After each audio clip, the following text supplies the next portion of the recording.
I'm like, okay, you go, girl. Yeah.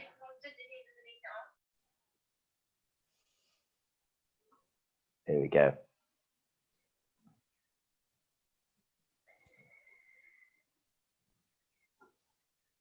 Right. Good morning, everybody. Welcome to the, or should I say good afternoon, right? Yeah. My brain's a bit mushy at the moment because I've got some good news that I quickly share, which is that we've got a new family member arrived on Wednesday evening late, and been struggling with sleep during that process and after. So all good. Everybody's healthy and happy at the moment, so that's pretty cool. But let's talk about what's happening today. Tanya, do you want to give us a bit of insight? What's happening today? Yes. Hi guys, welcome on the call today, and Warwick, congratulations from everybody at Self-Sufficient Homesteading and Gardening.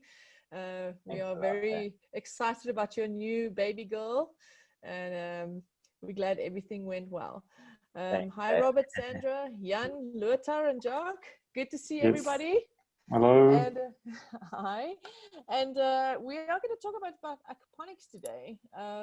It's not something in my field of expertise, so we're glad to have other people on the call that know what they're talking about.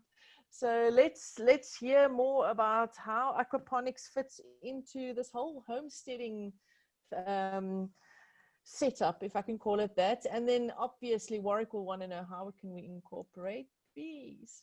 So yes, do you have a first question for us, Warwick? Well, I think thanks for all of that, Tanya. It's great. I think the best thing about aquaponics that I know of is that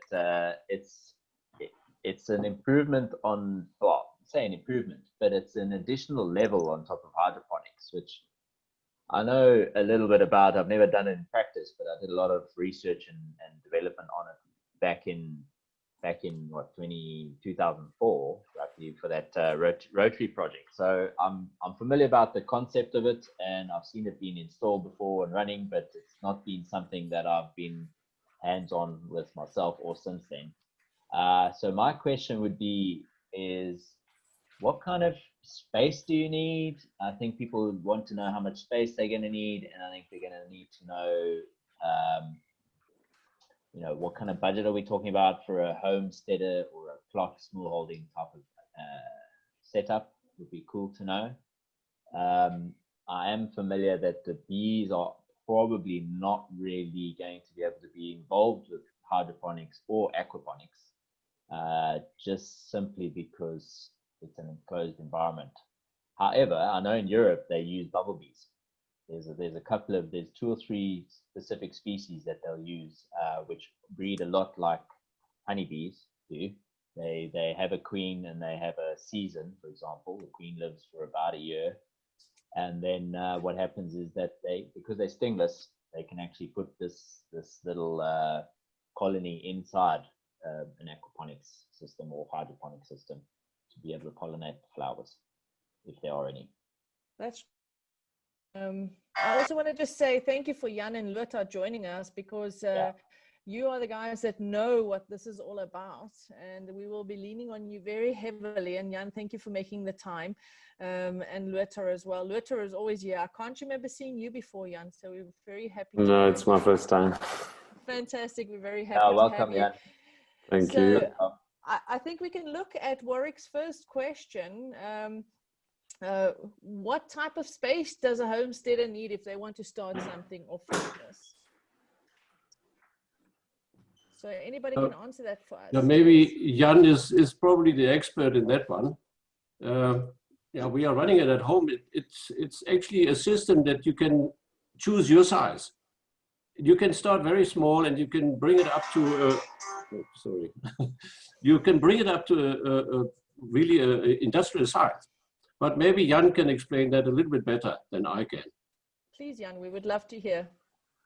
Yeah, just to kind of reflect back on my story, I started very small. I saw this whole project through a friend of mine. He showed me a video from a gentleman in Australia called Murray Hallam. And he'd been doing aquaponics for many years before, and he was doing some practical teachings, and that's really how I got started. I decided, you know, let me start small.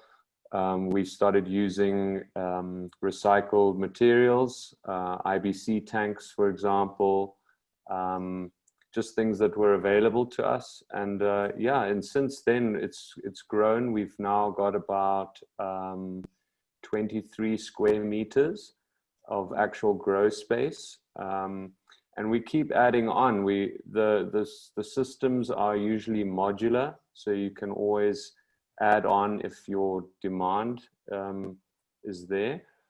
And we grow in different settings. So we'll grow in gravel, but we'll also do floating rafts, as well as wicking beds. And I find that when doing all three of those, the system becomes a lot more stable. So yeah, it's kind of replicating what happens in nature in a small setup, utilizing, you know, things that we have available, like small pumps and so forth. Okay. So, All right. Well, you talked about a guy, Mary Hallen. Is he on YouTube or somewhere that we can go look at the video yes, that you yes. saw? There's a lot of content that he puts out.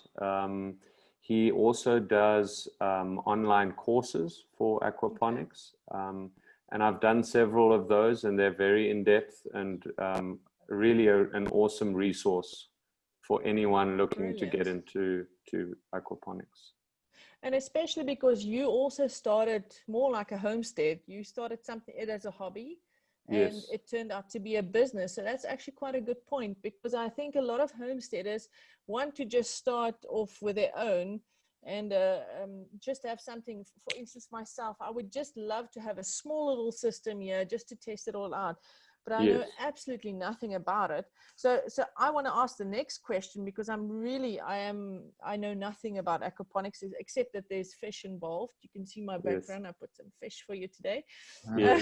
So does the plants float on top of the water and the fish is below, or do you separate it? Or is that the whole thing that you were talking about, the gravel and the floating rafts and the wick bedding, etc.? Is that different techniques? Yes. So what I've learned over the years now, about, I would say, 4 years of doing this, is it all comes down to the design of the system. There are designs that are not suited to us, and there are designs that are better suited. I'll just give you an example. You were asking about keeping the fish in contact with the vegetables. I wouldn't recommend it, because fish love to feed on plant roots. So it's not ideal. It's always best to keep the fish in their separate container, and to do the growing separately. Okay, brilliant. And do you need a lot of fish for a small setup? Is it a lot of fish? So when we usually talk about stocking densities, and we say about for every 1,000 liters of water, you can have a maximum capacity of 20 kilograms of fish. So that's irrespective of size. As soon as there's 20 kilograms per 1,000 liters, then you should start harvesting. Okay, harvesting fish. Okay, so yes. And what type of fish do you guys use in your aquaponic system? So we started out with the normal tilapia that we have available here. I think it's a combination of red breast and 3-spot. But you can also use catfish. You can also use carp. You can use koi. There's whatever fish is good or suited in your environment is the fish you should use. Okay, that makes sense. Yeah, I always, people ask me about trout and all that, and it's, our climate here is just too hot to keep trout. And so I'd always say stay away from those fish that are not native to your area. That's a really good point. It's just like anything else. Don't plant anything in your gardens that is not suitable for your Yes. location. Yes, absolutely. Cool. Well, that's very interesting. Warwick, do you have something you want to ask in the meantime? Because I've Yeah. been talking a lot. I'm just yeah, no, just okay. So when the project that we had installed there in Midrand, yeah, so that had a fish tank. It had a couple of beds on either side where they would filter the water.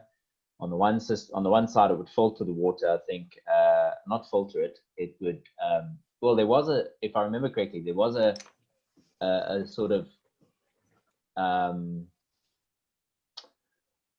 yeah, there was like a water plants in there, and I think that they took out some of the nutrition and some of the cleaning of the water was done by those plants, if I remember correctly. As I say, it was a long time ago. My brain is a little bit mush from having only about 12 hours of sleep in the last 4 days, but here we go.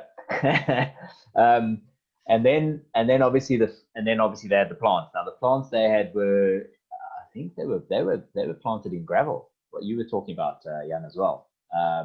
But I've never heard of did you say wicker? Wicking beds. Wicking beds. Wicking, yeah, like a paraffin lamp, wick. Woven. So basically all it refers to is the wicking action of the water. So the water is introduced to the subsoil, and then the plant will then wick the water up. Oh, got you. Okay. That's really cool. So it's just it's actually not linked to the system as such, but we use the fish-rich or the nutrient-rich water to flood the base of those beds, and then the plants will actually then suck up what they need. Perfect. Yeah. Great. Okay. So in terms of like, what would you say is sort of the top 5 to 10 types of veggies and crops that would actually benefit from this kind of system? So the reason we started with gravels and floating rafts is because of the ease of planting. We usually the floating rafts will fill with your leafy greens, so fast turnover, and then your gravel beds are mostly suited to fruiting plants, so tomatoes, bell peppers. Anything that has a fruit and needs a little more support is best suited in the gravel. But you'll find, I mean, experiments show that you can pretty much grow both in the floating rafts and both in the wicking in the gravel beds. So we've had success with tomatoes in the floating rafts, but it's just tedious to kind of string them up and give them support because they have no root, or the roots cannot support themselves because they're floating in water. Are there any vegetables that you cannot grow in aquaponics? So the one thing that you would require a wicking bed for is for your rooting vegetables. So you cannot grow potatoes and carrots in floating rafts or gravel beds. You would need some sort of soil beds, which are your wicking beds. And that's the only reason we actually use them, is just for the rooting vegetables. Okay, and what are you guys growing? Oh, yes, of course. Yeah. What are you guys growing there where you are? And you're in Botswana, right? Yes, in Botswana. Yes. We grow pretty much... so all our table vegetables, tomatoes, peppers, cucumbers, then all our salads, so lettuce, rocket, lots of different herbs, basil. I mean, the list is pretty much endless. It really depends on what you like as well. In our wicking beds, we've got carrots this season. We've also got some radishes. We do want to start growing some potatoes as well. Yeah, so quite a vast Okay. variety. Okay, and you are like supplying locally to your local Yes, supermarkets yes. and everything. Okay, that's wonderful. Okay, can you run me through just quickly run me through how the system connects and how it works? So basically, I think you understand what I'm asking. Yes. Yes, please. So the system itself is a closed loop. So water cannot exit. We do not have wastewater as such. But the flow is really dependent on design. But in most instances, you will have something referred to as a sump tank. So basically, we have a single pump that supplies all your beds. So your fish tanks are supplied, your gravel beds are supplied, and your floating rafts are supplied with water. And all that water travels back into the sump tank to then be pumped back around. So the pump runs 24/7 and it's just a whole complete circulation of water. That is quite incredible because you've got this fish water that's full of fish poop, and then it just goes through the veggies and it comes out clean on the other side. It's quite an amazing system. Yes, and the reason for that is because in the system, for example, with the gravel beds, because they have so much surface area with all the gravel in there, bacteria colonies will actually settle. Bacteria found in the air will settle in there, and then the colonies will build, and they are actually the ones that do that conversion process. Converting those, I think it's nitrites into nitrates, basically nitrogen into a usable form. So fish poop into nitrogen, which the plants then use. Yeah, it's pretty cool. It's really awesome. So what kind of, I mean, I think, okay, I know with the question I asked earlier on, we were talking about sort of, how big can we go with this? And I think most homesteaders, if they're able to have the budget for this, which we need to kind of maybe discuss a basic budget for it as well, get a ballpark. But what kind of output can you kind of be looking at on a very basic kind of system? What would your estimate sort of be in your experience?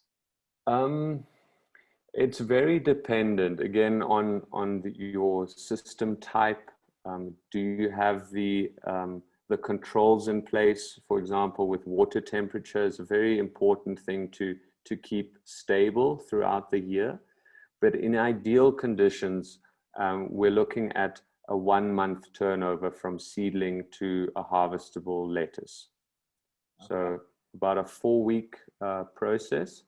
I would say it's not as fast as hydroponics, but it's pretty fast. Yeah, I mean, especially when all your parameters are in place, your fish are feeding well, you've got enough iron in the water, which we can talk about later, to supplement the water. Because at the end of the day, the only nutrients available to the system are the fish food, because that's the only thing that you're adding. Right. Well, that's a good point, but I think it's something that we need to discuss. So what do you give the fish? And you were talking about the iron, so I think it's a good point that we can address at this stage, so we know what the input is at the end of the day. Yeah, so we actually, I mean, when we first started out, I didn't know too much about fish food and what do fish prefer, and we actually started feeding our fish with koi food, which we found out later was a very expensive affair. So we moved over to a commercial tilapia. Yeah. We moved over to commercial tilapia feed, and it was just it's a lot more cost effective. And then we can talk about supplementation of the water as well. One big thing that's not in fish food is iron, which we need to supplement. Yeah. And do you find that at your local feeding stores, specifically for aquaponics? Yeah, so most of the supplies we get from South Africa because it's not locally available. The product you're looking for is called chelated iron. And there are many different forms of chelated iron. And we also found out the hard way because we bought a brand of chelated iron that was suitable for soil, but it wasn't suitable for aquaponics. So you need to make sure it's a chelated iron that dissolves well in water and doesn't affect the fish. Yeah. Okay, yeah, that would be disastrous. They'd probably get iron poisoning, wouldn't they? When it comes to fish food, I don't, Jan, we should talk about, we created actually our own fish food by building a worm farm. So we used sort of greens and stuff and started to grow our own maggots and stuff to feed them. And we also used to grow what we call duckweed. Duckweed, fish also like duckweed. That was also quite important what we did in the beginning. Yeah. That was high up on the menu. All right, that's good. And you said something about greens. You actually give them greens? Yes, they will eat lettuce. It also depends on the type of fish. So your catfish, for example, are more of your carnivores. They'll like meat more. And then your tilapia and carp are your herbivores that like lettuce and eat a lot of green. All right, so if we were, this might be a bit of a difficult one to kind of sum up, but let's say I was interested. I've got a 5-hectare plot, and I've got an extra family member now I've got to feed, so I have to put this aquaponics plant in, to make ends meet. Otherwise, we're not going to have enough food amongst the 5 of us anymore.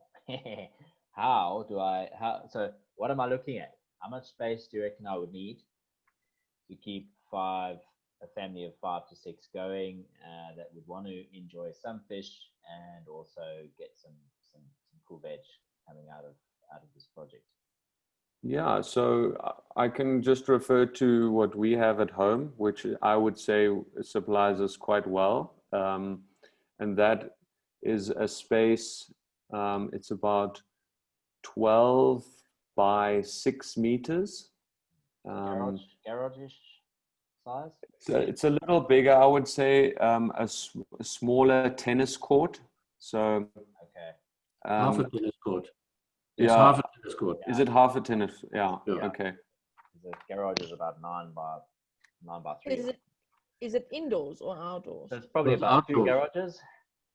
Maybe so 3 it's not garages. under a netting or anything. Sorry, my wording is just wrong. So no, it's a bit of a hybrid because we've got a roofing structure over the top, and the sides are covered in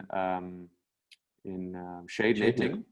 Okay. And then we also have plastic covers for your winter months when it gets a little colder and there's a cold breeze that we can actually close it off entirely. That's good. That's clever. And heating? Do you guys have some kind of heating in place? No, we were thinking about doing some sort of heating, but it's difficult to find a system that works without actually having to input more costs like electricity and LPG gas and all those options that are available. Right. I think for us here, the solution is solar. Okay. Yeah. Tell me quickly another thing for this 12 by 6 meter for a family of 5. And you were talking about IBC tanks. Am I correct when I say IBC tanks are those white tanks with the frames around? Yes, is that correct. What it is? Yes. Okay. And how many of those would you need in that 12 by 6 meter enclosure? So the IBC tanks we actually only use to house our fish. So we've got about 4 of those in place. Each one has fish in it. And then our grow beds were actually, we welded ourselves. it's literally just a metal structure with a pond liner on the inside. Pretty cool. Like if you say a pond liner, excuse my ignorance, but is it like a geyser tray at the bottom type of thing? Yes, Or... correct. Any way that you can hold the water and it doesn't leak. Yeah. Okay, brilliant. Fantastic. All right. And Warwick. All right. So yeah, in terms of, so that's space-wise. Yeah, and then I'm imagining how much you were talking about 1,000 liters. So is that more or less going to be the same sort of amount I'm looking at if I was installing this unit? I think 1,000 liters is a good size to start with. You can always add on. So if, for example, you want to grow more, it's always good to get a little more fish, because the fish are like your battery for the system. Without fish, you don't have really much energy in the system, and you'll see the growing also diminishes. But 1,000 liters is a good starting point, and then just having 2 grow beds. So our standard grow bed size is about 1.2 meters by 2.4 meters, and it's about 30 centimeters deep. So okay, so there's a bit of preparation to go into it, aside from yes, putting up a basic structure and putting the pond in. correct. Okay. What I can also do is I've got a little PDF document that's actually quite nice. It's what I used when I first started out, and it shows you a little step-by-step guide on how to turn your IBC tanks into a working aquaponics system. That would be fantastic. That'll be fantastic. Yeah, thanks very much. Yeah. Yeah, we'll make that. I'll send it out to our subscribers and our tribe, and Great. that'll be awesome. Thanks. Yes, and See, Robert's asked the question. He says, "What's the ideal temperature for fish, more or less?" Yeah, so the ideal temperature is, so fish don't die immediately when the temperature drops. The only thing that you're going to worry about is they stop feeding. And when they stop feeding, they stop producing their waste. And so there's no nutrients in the system. So what I've found ideal for tilapia is between 20 and 24 degrees Celsius. Okay. Yeah, that's not brilliant. bad. Yeah. Excellent. Tell me also, the fish now in the system, do they start breeding in these IBC tanks, or do you keep them separate? What do you do in those cases? Yeah, so there is a little bit of work that you need to do. So tilapia, for example, they are mouth breeders. So they'll actually lay the eggs and keep them in their mouth. Wow. And yeah, so sometimes you'll have the issue of the eggs actually traveling through the system. So you'll have small tilapia suddenly in your sump tank, but that's not a bad thing. You just scoop them out, and that's the fish you can to restock. Yeah. Wow. That's all the kids trying to have a weekend doll away from folks, eh? Yeah. Well, that's like a little child saying to a pregnant woman, "Why did you eat the baby?" So, Yeah, that's it. okay, wow, that's interesting. Really interesting. So then you just take out the baby tilapia and you put it in another tank to just get large enough, and then you put it Exactly. back into Yeah, you try and keep fish of the similar size together because they do like to eat each other. Some of them are carnivores, you said, yeah. So they not just carnivores. What is it called when they cannibalistic? Omnivores. Yeah. Cannibalistic as well. Yeah. Yeah. So okay, cool. So all right. So we need to dig trenches. We need the beds. We need some kind of structure. We're needing, you reckon, about 6 to 12 meters, give or take, of space. I'm thinking it probably should be fairly flat and level. Yes, level ground is important. What else can we do? So we need. Warwick? Yes. Why did you say we need to dig trenches? Just help this homesteading lady here, because that I missed. Okay, yeah, those are the two beds, the growing beds basically. They need to Yeah. be, I think Jan said about 30 centimeters. Okay, but Yes. do you not Yes. elevate them above the ground? No. Well, Then, I've like I not seen said, them elevated, design. Yeah, but it's all about the design. Okay. but, Okay. I mean, you can have them floating, like Jan was saying.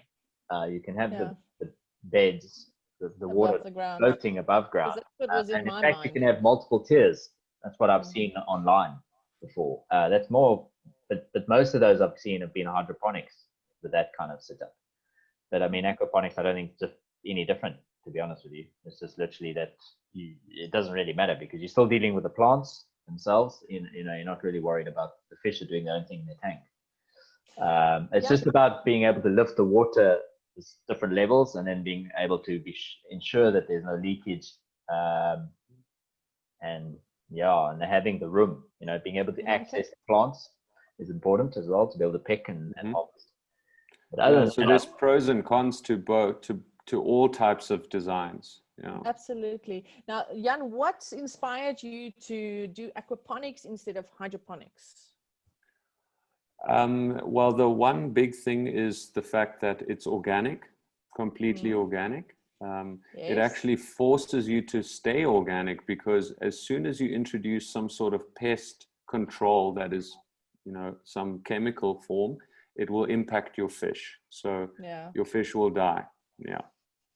So you learn to really adapt and go back to Yes. basics. That's fantastic. Yeah. Yeah. And I working think with in nature. absolutely, and I think that fits in really well with homesteaders, because homesteaders do not like using poison either. It's a very like-minded community that wants to do everything organic and as natural as possible. So that really is good.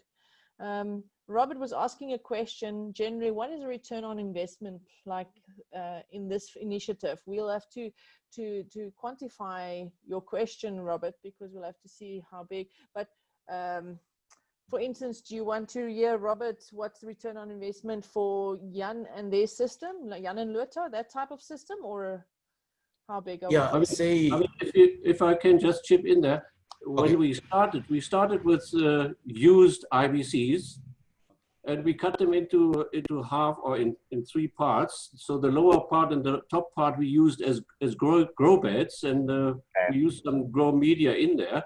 With the floating raft, we started actually later. So this first system that we had, the only thing that you need is a little bit of a structure to alleviate the grow beds a little bit, and a sump and a pump. That's all you need. And a tank where the fish is in, and of the tank course. for the fish, yeah, of course. Yeah. And a structure, some kind of structure, yeah. Kind of structure. Yeah. We started with just a normal structure, and from there we developed the whole thing a little bit more. Now we've got space for 160 head of lettuce in the floating rafts, and that's I mean, That's fantastic. You're mainly focusing on the lettuce. You're not growing tomatoes or. no, we do tomatoes, lettuce. Jan is famous in his chili peppers. He's got the hottest peppers that you can eat. I can't even look at it there. I get tears in my eyes. Okay. No, it's just the size that you would like to prefer for yourself. Yeah? How big you want it. What do you want? You can do strawberries, everything in your aquaponic system. That's brilliant. So, tell me another thing. Sorry, Warwick. Yeah, the sump is, what is the sump's, what's the word I'm looking for? Generally made of, what is it? Is it a closed little drum? What is the sump? So, the sump can be made out of different materials. We actually used an IBC tank that we cut in half. So the top half was exposed. So you can actually look into the sump. You have better access to cleaning your pump, because your pump actually resides in the sump. But when you start looking at commercial setups, it's better to have a closed sump that is buried beneath the ground. And that is more for your temperature control. There's a lot of other factors that come into play when the system gets bigger. For us homesteaders, a half IBC tank will be sufficient. More than sufficient, yes. Okay, that's great. Brilliant. All right, and then okay, so we can get a round of lettuce in about a month, give or take, depending on a few factors here and there. How many fish are we going to need to start off with? Have we covered that one yet? Yes, we have 20 kilograms of fish on 1,000 liters of water. So And No, the IBC tanks. I understood. Sorry, just correct me if I'm misunderstood. But I thought I think. Well, my understanding was that you harvest from when you get to 20 kilograms. But how many would you start off with? I would get about 100 fingerlings for a 1,000-liter tank. Okay. It really depends on their size. And some of them will eat each other, and you end up with maybe what? You will always lose some, one or two. Okay, so it's not a big ratio, eh? No, it's All not. right. Yeah. So 100 fingerlings, you might end up with 90. Yeah, correct. Really unlucky sort of thing, and maybe one or two will die because of being cold or whatever the case may be. Yeah, there's many preparation steps that you can take before introducing your fish. I would actually run the system fishless for the first month or so, just so that the bacteria can establish. And all you would use is a seaweed extract that you can put into the water, and it just gives the plants some nutrient. And then only then to introduce the fish. Yeah. Ah, cool. Oh, that's a great point, man. Yeah, thanks for sharing that one, because that makes it a lot better. I think that'll increase obviously the success rate for the fish, as you say. Correct. But it also primes the pump, so to speak. Yeah. Yeah. Awesome. Okay, so really, what kind of seaweed extract? Yeah, I know. South Africa sells the Calpac seaweed extract. I think it is. Okay. It comes in about different sizes. I think I usually buy the liter one. How far does that get you? The liter will last you the whole time. I mean, it's literally just for the first month. Yeah. So you won't even use the whole thing. Okay, that's good to know. And then, so you're dosing what, maybe 50 mils of 100 mils a week, maybe something like that. What I was doing is about a little cup a week. So that's it. Okay, coffee cup, yeah. Yeah. Cool. All right, yeah. That's very doable. All right. So then, how long does it take the fish to kind of get to harvesting size? Is that measurable? Can we get some idea on that one? Yeah, so it really depends on your feeding intensity and how much vegetable matter you're growing, because you can't just feed the fish and not think about who's going to clean the water. Right. So you need the plants there to use up that nutrient.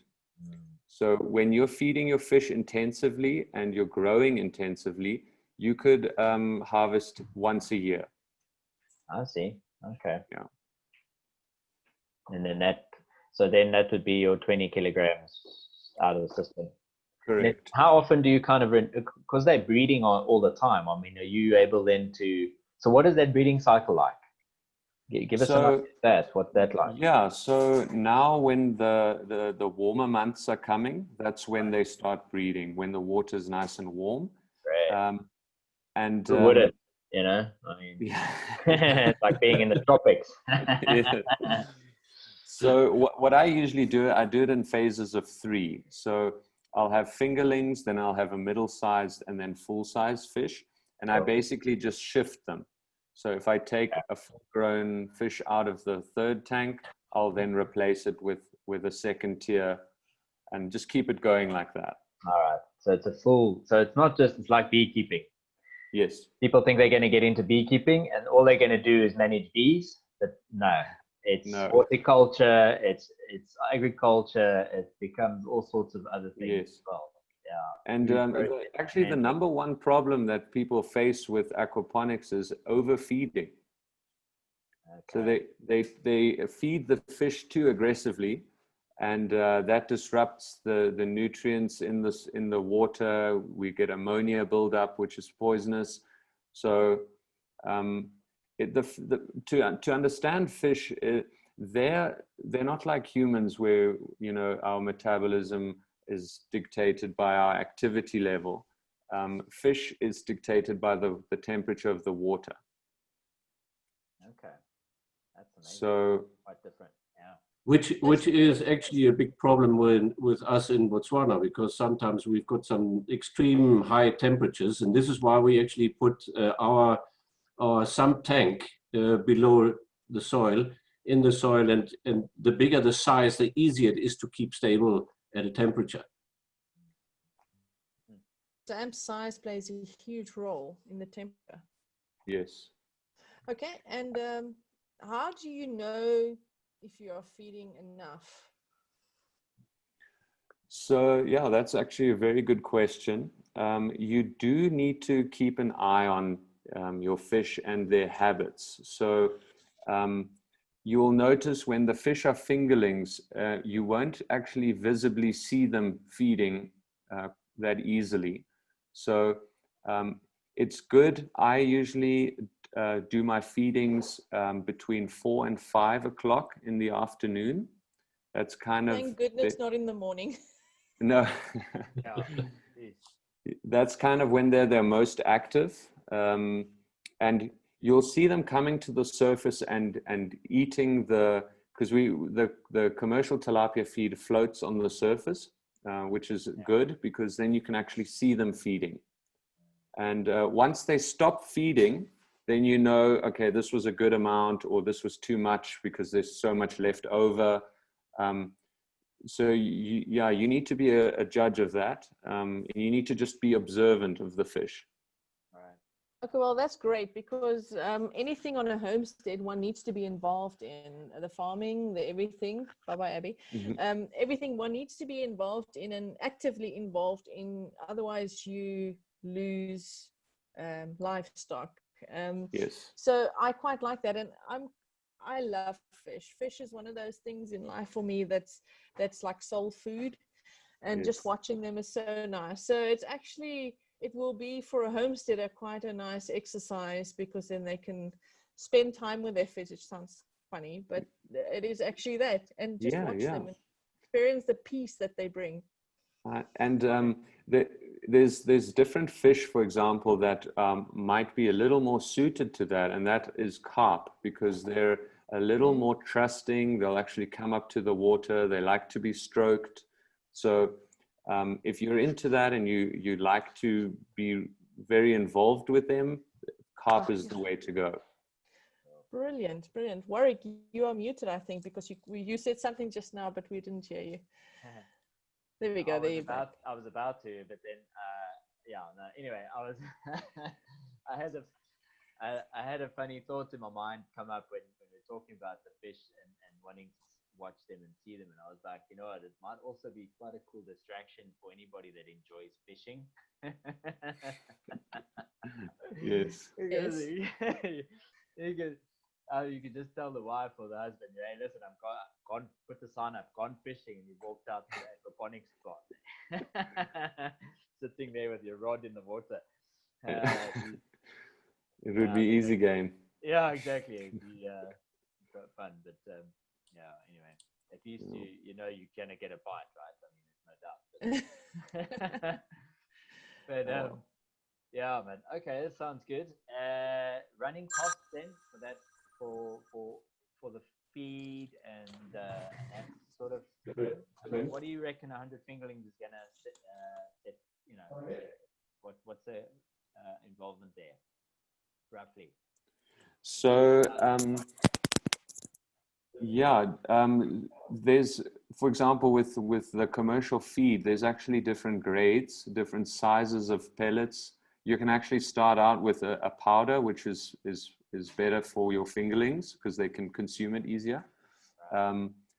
But it's very little at first. It really is. I mean, if you're feeding a little cup, let me give an example, like a shot glass of feed. That would probably be enough for... Yeah, I mean, it's what, like 50 mils basically. Yeah, yeah. It's very little. Okay. Yeah. Maybe even too much. All right, cool. I want to So that's interrupt. tiny. Yeah. I want to interrupt. Warwick, you need to look at your sound. Your sound is not good, and for the replays, that would be a problem. So your sound is very low. Just speak again. Is it very low? Still low. It suddenly went low. Do you all hear it like that, or is it just me? Yes, it's very low. Oh, strange, man. Okay. It was right, and then suddenly it disappeared, and now it's just a little bit. So you just need to look at that Okay, for thanks. technical purposes. All right. So Jan, you're the big aquaponics farmer. What does Luta do? So my dad's, I mean, he's been involved since day one. Actually, he's the reason I kind of got into this whole thing, because my father had some issues with neuropathy, and the doctors were saying, you know, you need to eat more organically grown vegetables. You need to move away from chemical stuff, just to give the body the nutrients it requires. And our market here is very poor in that, and so I saw the only reason to get around that is to grow your own. And yeah, that's kind of how the journey started. That's fantastic. That is really good. And Luta looks really well now. What have you got there, Luta? Unmute yourself. You need to unmute yourself, Luta.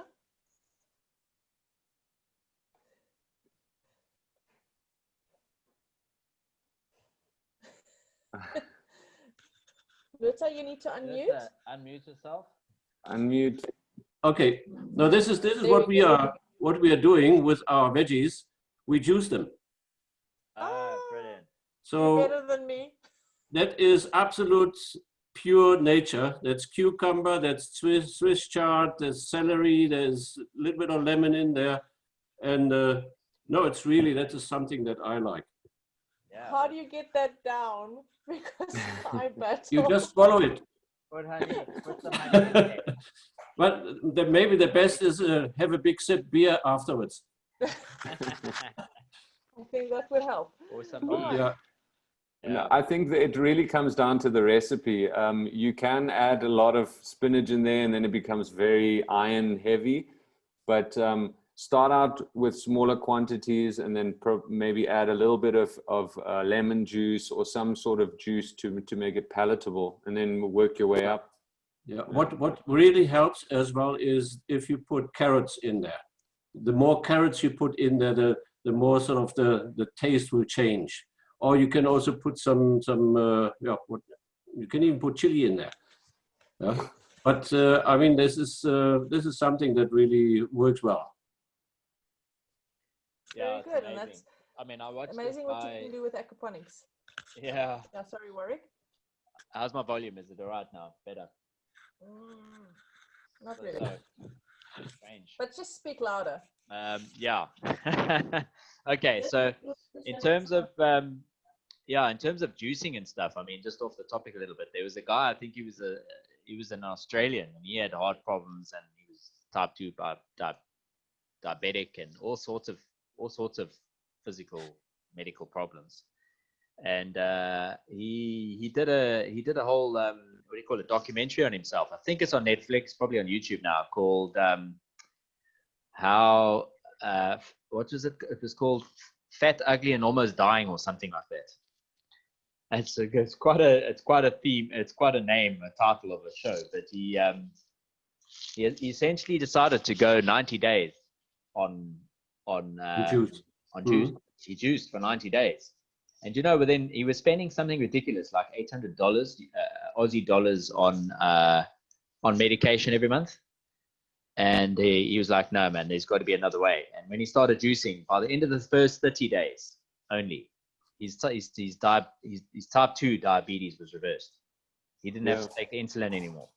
Yeah. So it's a phenomenal thing. I mean, I know it's off topic a little bit, but it's but also not really, because what we're talking about is food production and health, really, and nutrients. So yeah, it's vital that we are making sure we get the right nutrients and a lower intake of toxins and, you know, all these horrible chemicals that are pretty much in most of our food system now, you know, the commercial food system anyway.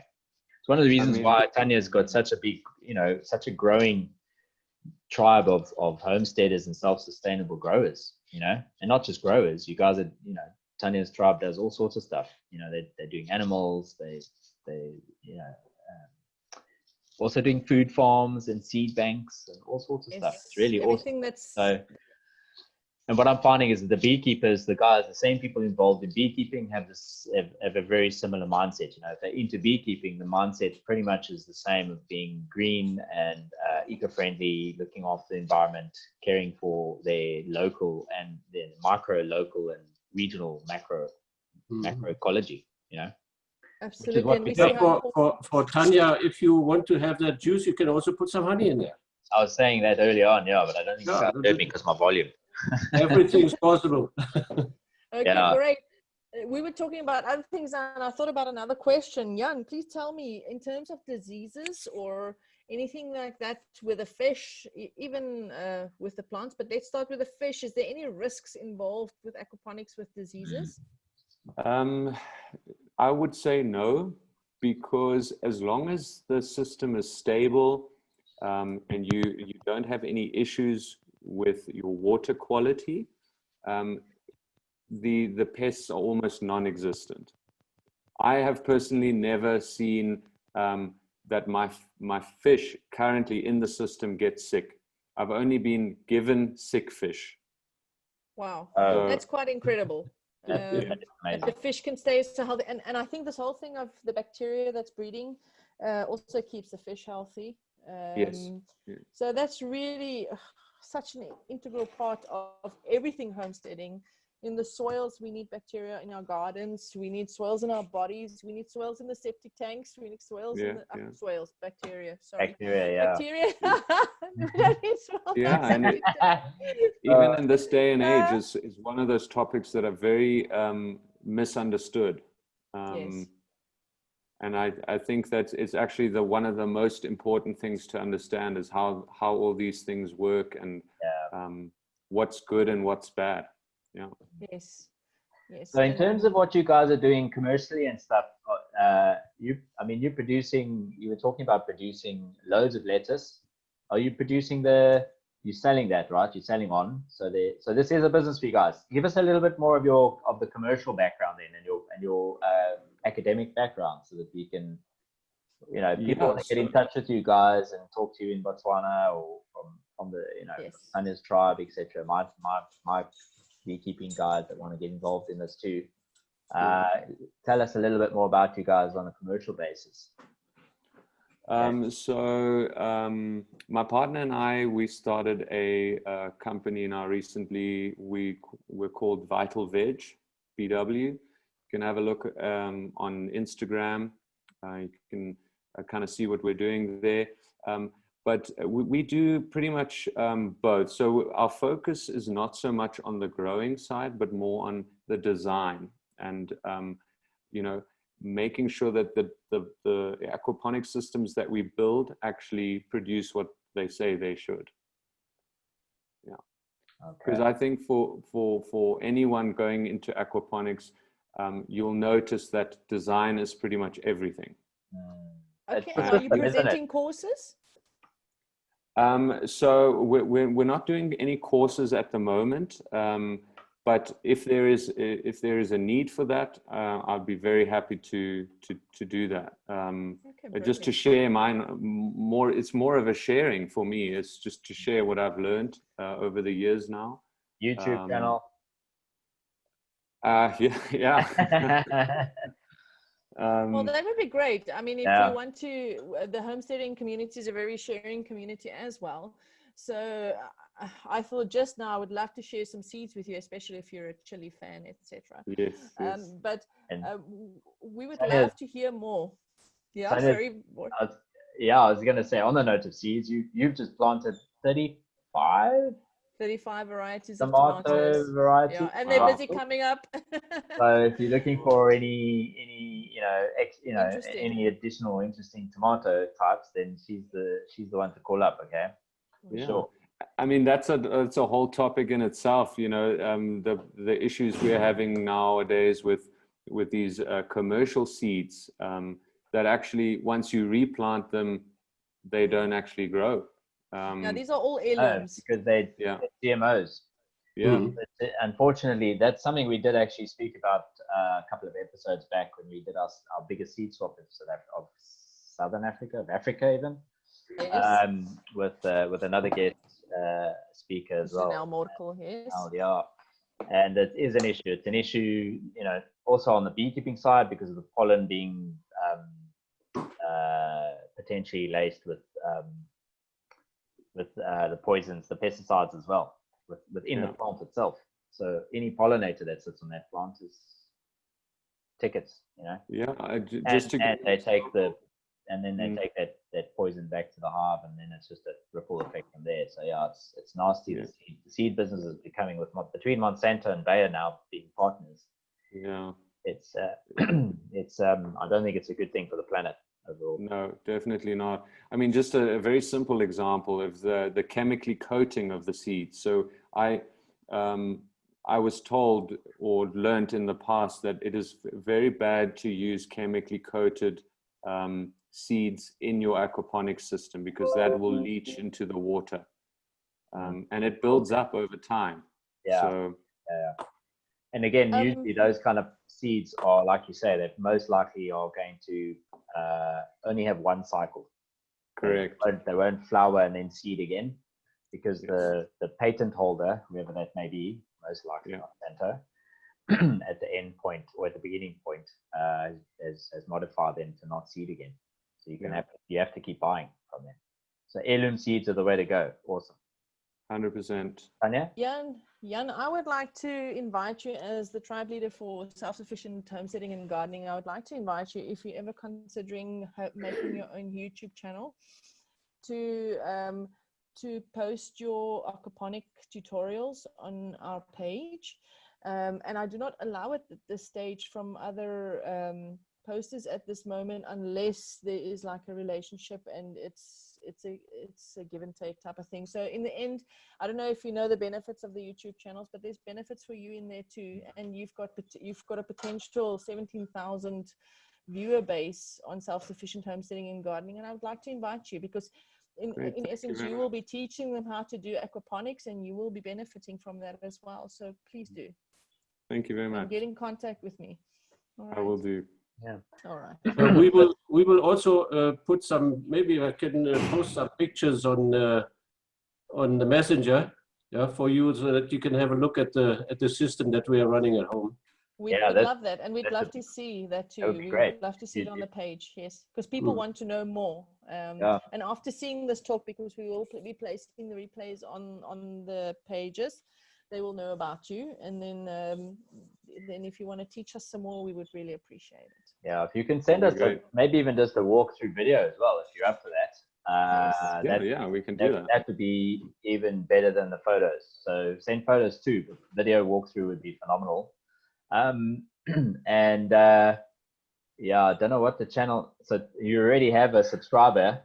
Tanya Spangenberg. No channel yet. Channel name. Jan and those are. So you better best get on that by the end of the weekend. Please let us know. Great. Share it, okay? See, we've already got somebody asking. Tanya Spannenberg is asking, what is your YouTube channel name? So you better get working. All right, Tanya, we will post it on the group so you can know, and they will be sending us some great content. I'm looking forward to it. So if you can send us a video via possibly either WhatsApp or Messenger, then we can make that available through to our subscribers and our followers and all the social media reach and that. Because I said we send out an email to everybody, and then we've both got YouTube channels and then Facebook groups and stuff like that. So it'll get some nice views and exposure, but also we'll be able to spread some really awesome knowledge, Yeah. But in closing, I just wanted to find out. I see. Okay. Also, before you just do that, I see Robert asked about borehole water. Is that all right to use in the system? If it's normally hard water, there's a specification. Yes. Yeah, that's actually a really good question because we recently, a friend of mine who's actually not far from where we have our aquaponics system, he's using borehole water, but his water is way too hard. It's got a lot of lime in it, and you'll find that will disrupt the system quite a bit. Okay. It's actually better to use municipal water that you've aerated. Wow. So if you aerate that water for 72 hours, bubble out all that chlorine. Right. It also, then again, it depends on the municipality. Are they using chlorine gas or are they using chloramide? Both. Well, the one is easy to get rid of. It's just bubbling out, but the chloramide is a little more difficult to get rid of. In the case of no municipal water being available and you've got hard water like Robert has, what is the solution? You would probably need some sort of settlement tank to actually store the water and let all the hard or the heavy stuff fall out before using it. Okay. Robert, you got that? And river water, I mean, you can pump that in, but you'd also probably have to have that cleaned as well, wouldn't you? Yes, it depends Just on in the case, quality, level of sand and silt in the water. and possibly pollution, right? Waste And pollution, yeah. Yeah, that would have to be cleaned. But I mean, my best recommendation with water, we've successfully used rainwater. The rainwater, again, that's also dependent on where you stay. you can test that. You can test that, of course. I mean, of course. where do you get those little testers? Those little, because you can test for the heavy metals and so on and so forth, right? Those little swabs. Where do people get hold of those? I've got a very basic. It's a fish tank testing kit. Okay. Like a swimming pool tester as well, a pH level and all that. A little bit more complex. It's a bit more advanced. You can test for minerals like magnesium and nitrites and nitrates.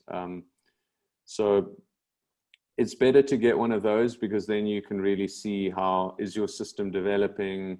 Do you have any issues? Yeah, but I can share with everyone the test kit that I have. Perfect. I didn't buy it locally though. I bought it on Amazon. I haven't seen. That made it to you. Yeah. Impressive. Go Botswana Postal Service. Yeah. But side joke. But yeah. Can you? I don't know if we got to the part. I'm quite keen to hear. Like, if you can give us, you don't have to be really that specific, but if you can just give us some numbers, on inputs and outputs, generically speaking, in terms of what your running costs are now that you're established, and then what are you able to generate income wise. You could give us some numbers or insights into that. I think in closing that would be awesome. Yeah. So, there will be some guys, there will be some people that'll be like, yeah, I want to do this, but I reckon that's a lot of fish to feed, a lot of fish to eat just for my family, and we're not going to be able to eat 100 heads of lettuce every month, sort of thing. So yeah, they would want to obviously know that they can get some kind of cash back out of the system as well. Yeah. So again, it falls back on the design of the system. We actually have a one pump system. So we only use a single water pump to supply the entire system. And then 2 air pumps, which are low draw koi pumps, just to aerate the fish tank, and then your floating rafts. So I worked it out. The pump is a 600 watt draw, and the 2 air pumps, they're about 150 watts each, So we're looking at a 900 watt power consumption. All right. Okay. That's 24. So, and that's 24/7. But again, it's low enough that we can in future look at running it through solar. Right. Okay. Yeah. And that was the whole idea behind it. Not to have too many pumps, Right. to keep the wattage draw low, just to make that possible. Okay. All right. And then you were talking about just in terms of the outputs on the veg side, right? So on the Yes. veg side, growing wise, you guys, I think Lothar mentioned 100, 150, 160. 160 160. bushheads or bushels or whatever heads of lettuce. What do we? And that's monthly, roughly, right? In that, Yeah. So in that same space, the 12 by 6. Give or take. correct. All right. Correct. How much are you? I'm assuming you're selling those as is. How much are you getting roughly for that? So what we've done it is the ideal way to do it is actually to do it in phases, so that you have a weekly output, not a 1 month output, because you don't want to rob the system of its plants in one go. You want to. That makes sense. Yeah, Yes. because otherwise you're going to end up having this peak and trough and peak and trough. Exactly, exactly. And that's very, very important to remember, is to do it in phases. Okay. So we would plant one week, plant a whole bunch. In our case, it's 40. And then the next week, another 40, and then third and fourth week. And then we'll have a weekly output of about 40 lettuce heads. Yeah. All right. And then, okay. So on that, what's your kind of income on that? So we are selling the heads for 25 pula. So if we do the maths, 30 Rand. 30 bucks. yeah, it's about 30 Rand. Give or take. Um, $9.95. Ka-ching. yeah, it's about 1,000. It's 1,000 pula per week on lettuce alone. Yeah. Okay. So, and your system you're not just doing lettuce, are you? No. Doing other things, chili, the tomatoes, all in the same space? All in the same space. Floating. Okay. How many floating trays do you have then? Like in your levels, or what do you call them? It's one single bed, but it's one long bed. I got you. So yeah, so you can the next bed that we're actually putting in, it will be another 160 head space, but we'll be doing strawberries exclusively. Oh, awesome. Yeah. So it really depends on, you know, your demand. What do people want to eat? We've got a lot of restaurateurs, yeah, asking for specific lettuce types, like butter lettuce and okay, yeah, that's cool. rocket yeah, all those do very well. It's going to depend on the market, obviously, to an extent, hey, where you are. Yes. Yes. Okay, you might, if you're in Cape Town or near Cape Town doing this, it's going to be probably quite different to if you're like in Bloemfontein, for example. Correct. And I mean, that income is also then supplemented by your other plants, because you've got different plants ripening at different stages. If you're growing tomatoes, for example, like right now, we've got a lot of Roma tomatoes and yellow tomatoes coming up that'll be ready to harvest in the next few days. Chilies. What I've also found is there's a big demand for seedlings. So people who have the systems are wanting to stock them. So yeah, so it's not just the vegetable alone. There's a lot of things around that will supplement that income. Brilliant. Is there anybody that has got a question other than myself and Warwick? Any other questions?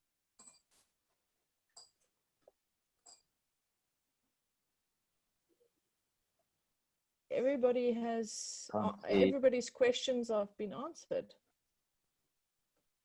Nothing from my side. What I would like to say is that whatever you start in homesteading or beekeeping, it needs you. You cannot just leave it alone and for something to happen. It is you. You are involved 24/7, even though you're not always there, but you need to control it.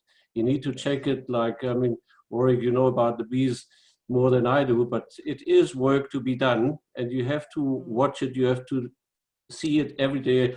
I like to sit in front of my beehive and watch the bees coming in and going out. That's something that really is so relaxing. Or sitting in the aquaponic system, listen to the water going, and no, it's a really good thing. And I think you get a bit of soul time as well, don't you? It's like you kind of have a meditation with something that's just a bit mystical in a way. You know, it's quite a cool way of just passing some time, getting away from the noise of life and phones and everything that's going on in life. Yeah, it's cool. And that's a good point, because a lot of people on the homesteading tribe cannot afford to stay on a homestead or a farm or whatever. So they stay in urban situations. And if you've got a little aquaponics set up in your urban setup, then you've got this tranquility of the fish and the water. Yeah, and you can always put that sign up, you know, gone fishing. Yes. Even during lockdown as well. Absolutely. Well, I good. want to take the opportunity to thank you, Jan, and Lotta, for all your inputs on aquaponics. And I'm really looking forward to your little video of what your walk setup through. looks like. Yes. And, Yes. even the PDF. So please Yes. stay in contact, get in contact with us. And we're looking forward to, if it's able for you to do the YouTube channel, we're really looking forward to that. But thank you very much for all your input. And thank you to my co-host, Warwick. You are totally sleep deprived, but you handled yourself well. Does it show? It does.